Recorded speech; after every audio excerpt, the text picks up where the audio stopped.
This one comes to us from Rebel Media. Remember when some people said it was a slippery slope with the transgenderism movement forcing society to adapt to people's delusions?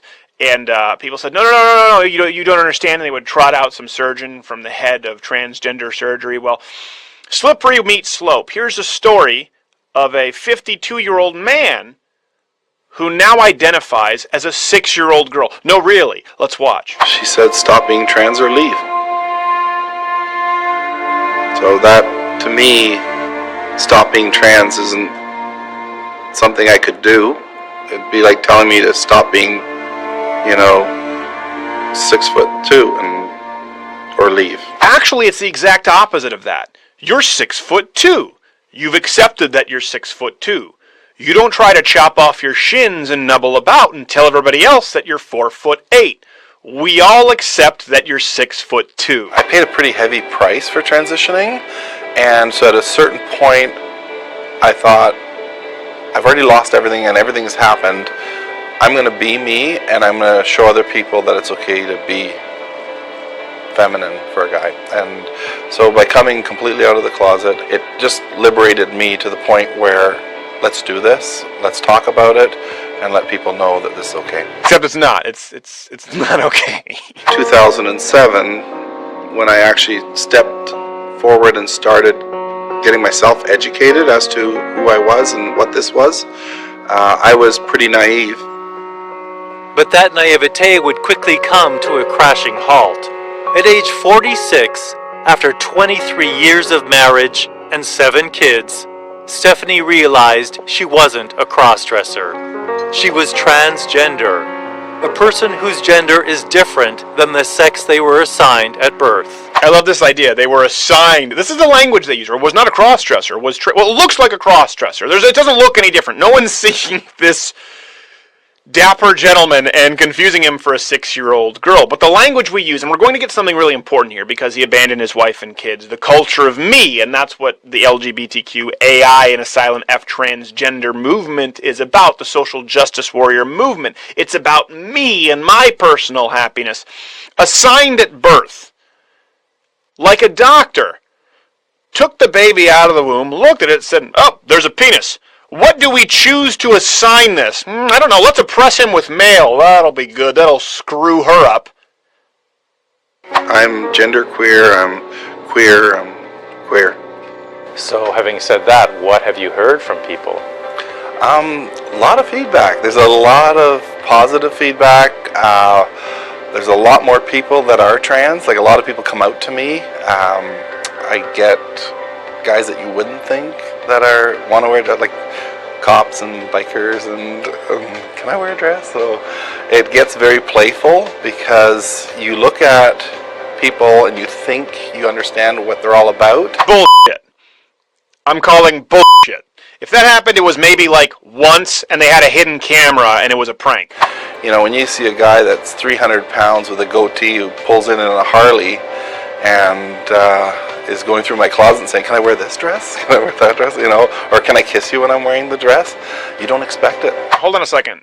The man with the Harley with a goatee, if this is real, if it's not delusion, as I believe it is, wants to kiss you while he's in a dress, that's child molestation. You're a 6-year-old girl, remember? You can't be kissing men with goatees and Harleys. That's rape. You've been raped. You've been raped, little girl. Call the police. You've been raped. Oh no, the police are trannies too. That's right. Stephanie has moved on, believing that she will never be accepted by her wife and children. These days, she's got a job plowing snow. This day, she's got a job plowing snow. Get the snow blower! That 6-year-old girl can really haul that snowblower around. Oh, yeah, she's brilliant behind the snowplow. Wait, hold on a second. How can she drive a snowplow? She's 6. We changed the rules. Stop being an intolerant ass. And has a new family made up of friends and a new relationship. There's days I forget my past. I can actually go a week without even thinking about what was before. So it's a fresh start. Okay, here's the point, right? She's moved on, they say. Well, it's not a fresh start. The only person for whom it's a fresh start is you. What about the children? What about your wife? Did they want that fresh start? What about their happiness? That's the problem here, right? Everything has become morally ambiguous, and it's all about situational ethics, and really, you're basically just worshiping the god of self. You could be an atheist, but you are the god of your own universe, and so screw everybody else. Do you think the wife and daughter are happy to be left because daddy wants to go off and claim to be a 6-year-old even though she's making out with adults who drive Harleys and pushing snowplows? What about them? What about food on their table? What about providing for the family? What about the pledge you signed to your wife? Did they get a fresh start? Are they happy? It doesn't matter.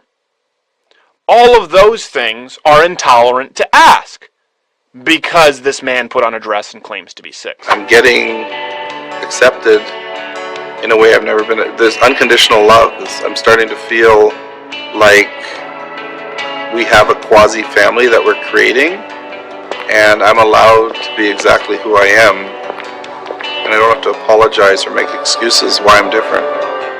I can't deny I was married. I can't deny I have children, but I've moved forward now, and I've gone back to being a child. I don't want to be an adult right now, and I just live my life like I couldn't when I was in school. I've moved on, screw them. That's what this person is saying. I'm going back to living my life like a child, and I make no apologies. No, you should apologize. Unconditional, you don't know what unconditional love is. You're supposed to give unconditional love to your wife. You're supposed to give unconditional love to your kids. You don't know what unconditional love is. I want to go back to living like a child. You know who else felt that way? Michael Jackson. The Coreys who were raped. This comes from the Transgender Project. Here's the problem, right? If you say this is hateful. This is clearly somebody who's mentally disturbed. This is somebody who is mentally unhealthy. And unless you accommodate their delusion, Ben Shapiro's talked about this, it is a delusion. You're considered hateful. The only other area in the world with the suicide rate, pre or post-op transgenders, the only rate comparable is those with severe mental illness, namely those with schizophrenia or bipolar disorder. Not gay people, not lesbians, not minorities, mentally disturbed people. What's more loving? What's more loving? Help them? Hey, you know what? Probably best not to abandon your children and wife and act like a 6-year-old girl who, mind you, makes out with adults. That's a whole other problem and pushes a snowplow. We're going to have to revoke your license. No. They want reality when it's convenient for them, and they want us to be forced to engage in their delusion when it's not. How are things in your life now? Well, I have a mommy and daddy, adopted mommy and daddy, who are totally comfortable with me being a little girl, and their children and their grandchildren are totally supportive. In fact, her youngest granddaughter, when I was 8, a year ago I was 8, and she was 7, and she said to me, I want you to be the little sister, so I'll be 9. I said, well, I don't mind going to 6, so I've been 6 ever since. But we have a great time, and we color, we do kid stuff. It's called play therapy. No medication, no suicide thoughts, and I just get to play. Now, firstly, those other people who, the mommy and daddy who adopted him, need to be checked for child abuse. Putting your little daughter around somebody like that's just not, it's not safe. And by the way, you're putting your little daughter around someone you may claim is a 6-year-old girl, but self-admitted wants to kiss fully grown male bikers. Would you allow that for your 7-year-old granddaughter? Or just the one with the penis and the wig? I'm a little murky on the rule book. Slippery slope, 6 years old. Does this man get to go to first grade? Kindergarten? What's the kindergarten? First grade? Does he have to go to second grade afterward? If he still feels like a 6-year-old? We got to move up. I don't want to move up. Yeah, but you got to move up now. You're no, I want to stay back. So let's take that, right? Again, everything is subjective.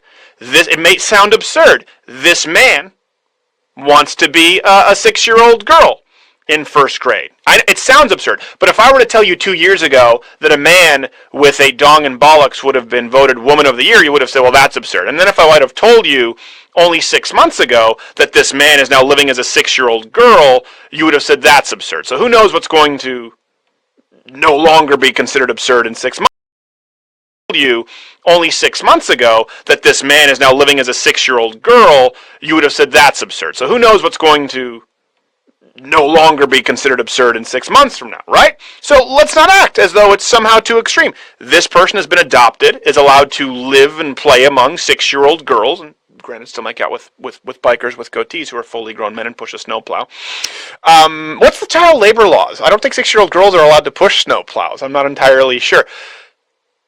This person, this man, does this man get to stay in first grade in perpetuity? So let's scale that back. That sounds absurd and extreme, all right? What about the 8-year-old boy who thinks he's a 7-year-old girl or 6-year-old girl and wants to be held back 2 grades and be with the girls? That's less extreme than this. That could happen. Do we no longer force them to move up in school grades because it's discriminatory? What about taking standardized tests? Do we no longer force them to take standardized tests? What about divorce laws? Do we absolve divorce laws because technically this isn't the same person who was married because they're now legally identified as a woman? The woman married a man and the kids were born to a father, but now this is a 6-year-old girl. So how does that affect divorce laws? Do you see how it's a little bit more than love versus hate? But here we are. This is not a Monty Python sketch. This is for real. Let me recap it and we'll let you go and see you at next week's podcast. 52-year-old man leaves his wife, leaves his daughter, becomes a 6-year-old girl who's been adopted by other people who allow him to hang around their small children, yet for some reason child labor laws don't apply to said 6-year-old girl because she pushes a snowplow and makes out with biker dudes. I can't even do it. If you like this video, subscribe by clicking my face or the button above me that says subscribe. There are also 2 videos playing in boxes next to me. Well, I should say, I don't want to ascribe. I see them as videos. They may not identify as videos. They may identify as moving pictures. It's not my job to assume. Videos. What are your preferred digital pronouns?